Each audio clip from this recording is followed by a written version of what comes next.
Evening. Tonight's PowerPoint is going to go over last night's homework worksheet, as well as introduce this new objective, economic developments as in post-independence Latin America. So we're starting with Objective 5, Independence Movements in Latin America, and we'll move to Objective 6 as the lecture goes on. So just to contextualize for our CCOT purposes, the global events that are going on is that the American Revolution is now a model with how colonies can break from their mother countries. The French Revolution has their slogan of liberty, equality, and fraternity, and the Enlightenment ideas that are so present in the French Revolution inspire oppressed people worldwide, so slaves and lower class. Then you have the Haitian slave rebellion that leads to independence, and a lot of people have this mentality, if slaves can revolt and win, so should we. And then we have Napoleon in the Iberian Peninsula that is creating conflict at home, making it difficult for Spain and Portugal to enforce their leadership overseas. So that's just a review. Here we have our map, so you should have your map on the front of your notes shaded, similar to this one with our Portuguese and Spanish colonies. You need to label Mexico, Brazil, and the Caribbean. Double check that it's correct. And we're moving on. The Haitian Revolution that started it all. Describe the independence movement. You should have something along the lines of France has been distracted by the French Revolution and Napoleon's conquests then. That whites and free people of color in Haiti become divided. So we used to have kind of a united upper class, and now there's a racial division. Slaves on the island take this opportunity to rebel. So the free people of color used to oppress the slaves in Haiti, but now that the upper class is divided racially, the slaves step up, led by Toussaint Louverture, a freed slave, and rebel. Napoleon sends soldiers to end the rebellion in his colony, but many die from yellow fever and can't defeat the Haitian forces. They're ill-prepared. And therefore, Haiti becomes a free republic in 1804. So you should have all this material in your notes. So the group that was responsible is the lowest class, the slaves, not the upper classes of whites, not the free people of color. So this scares elites in Mexico, Brazil, etc. Anybody who wanted to avoid a situation like Haiti. Think about why. Then we have Toussaint Louverture. And that link is simply to the Haitian Revolution crash course, which you've watched. So is one long and confusing revolution. So you were to describe the independence movement, you should have said it started in 1810 with Miguel Hidalgo, began the revolution because he believed that the people had been abused by the Spanish, but he was executed by Spanish armies, unfortunately. Then we have Jose Morales, who was leading a revolution. He's also a priest, and then he was executed in 1815. But even though they're executed, they become symbols for revolution and an independent Mexico. Jose Morales' main platform was to take land from the upper classes and give it to the poor, so land reform. And this is what really scared the upper classes. So the landowning classes were the ones that brought in the ideas of separating from Spain in 1821. So our Creoles, our European descendants, but born in Mexico. And in 1821, Spanish general named Augustine joined forces with the insurgents, helped take Mexico City, and he becomes the emperor for about 3 years. But then he becomes unpopular and is pushed out. So Brazil, what happened? Describe it. In 1807, Napoleon invaded Portugal, and so the king and queen of Portugal flee to Brazil. Pardon me. And he's the same name as João. His, English name is John. So he leaves Brazil before 1820 because of the defeat of Napoleon, so he goes back home to reign in Portugal. The Portuguese are like, hey, we still need a king. And so Dom Pedro, his son, then takes over power. Shortly thereafter, declares Brazilian independence, and he says, I am now the emperor of new, sexy Brazil, in 1822. Okay, Brazil shortly thereafter creates a constitution, so it's a constitutional monarchy, meaning that the king's power is in check by this constitution. Pedro II declares the abolition of slavery in 1888. There were more poor landowners because of that decision. They couldn't exploit slave labor. But the decision was made while his daughter Isabel was running the country because he was away. In 1889, the landowning class revolts against the monarchy and starts a republic. The crash course there is, the link there is to a crash course video. So quick take notes, what about U.S. involvement? You might be wondering, what is the United States doing now that they are like an established teenage country? At the time of the Haitian, Mexican, and Brazilian independence, the U.S. is a shining example of breaking away from colonial powers, but it's still new, it's still raw, it doesn't have finalized industrialization yet, etc. There's not a strong established trained Navy or Army. And so we're going to see in our next day's lecture how they will respond to the new independent movements and the attempts at European countries to hold colonies in their region of the world. And so the U.S. creates the Monroe Doctrine. You can add these notes on your separate sheet of paper. So President Monroe, James Monroe, is president in 1823. And since the U.S. was founded upon anti-colonialism policies, this policy will continue through World War I and World War II. And so the Monroe Doctrine has three main points. The first is that the U.S. has a sphere of influence in the Western Hemisphere. They say, you should not touch the Americas. We will take care of the Americas and be their parent and look after them. Europe should not colonize in the West, and Europe should not intervene in issues with the West. That is the U.S.'s domain, is what we said. Okay? Otherwise, we would answer. We would fight back. Okay? There's more here on Monroe milestones. I'll post this to open class as well. And so now we're moving on. So sorry to jump around, but on your Objective 6 homework notes, you can look at the back side where these political cartoons are to take notes. And so you can see President Monroe represented by Uncle Sam, and he's drawing a line in the sand, figuratively, that's called the Monroe Doctrine.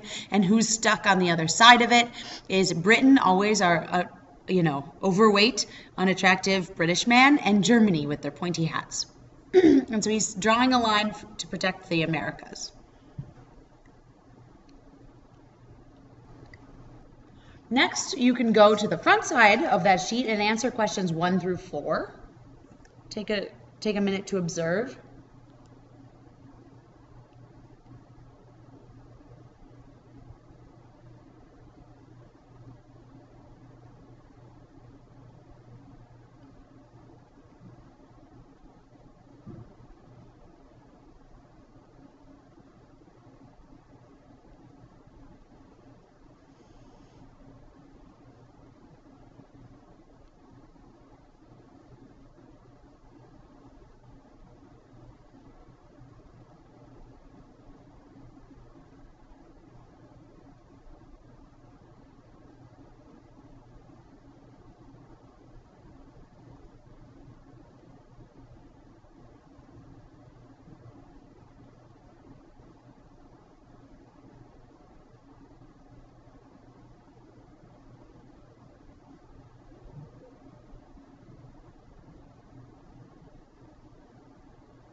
Okay, we're going to go over those 4 main questions in a little bit, but we're going to move on. So here we have another image representing the Monroe Doctrine. You can see President Monroe, he's walking. Oh, I apologize, this is Roosevelt, now that I take a look, because he is carrying a big stick. So he's known for saying this is Theodore Roosevelt, the earlier Roosevelt in the 1800s, speak softly and carry a big stick. And as you can see, he has this defended area in the Caribbean Sea. He's being the debt collector, the sheriff, the receiver. We're trying to take all the duties over in Latin America. And there you have the Dominican Republic, etc. Panama Canal. We are trying to run this area. So, switching back, sorry to flip around. Now we are at problems after independence on objective number 6, our worksheet for tonight. So problems after independence. In the upper right, you have Toussaint Louverture.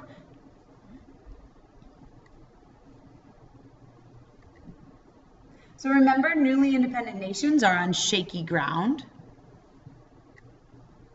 They have a new government who lacks experience. They struggle with the same social problems as before independence. We don't instantly have social equality as a result of independence.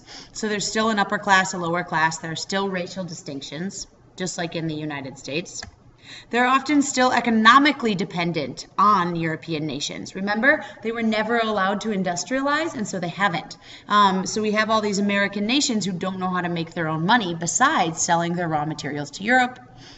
And since they don't have an established army, they're vulnerable to attack and maybe even conquest. Here we are, our beginning picture. I'll give you a second to write all this down. Notice the Monroe Doctrine has sort of created a makeshift and perhaps cage-like coop to keep out our European roosters. So the U.S. is now the big chicken or cock in the yard, and you see our other little Latin American nations, Cuba, Venezuela, Brazil, are little chickens, baby chickens running around. And the U.S. is trying to protect them by caging up all our European nations. Okay, so try to identify the meaning. Now we have diplomacy and trade, and your notes are on the bottom of the sheet, but this picture is on the back side.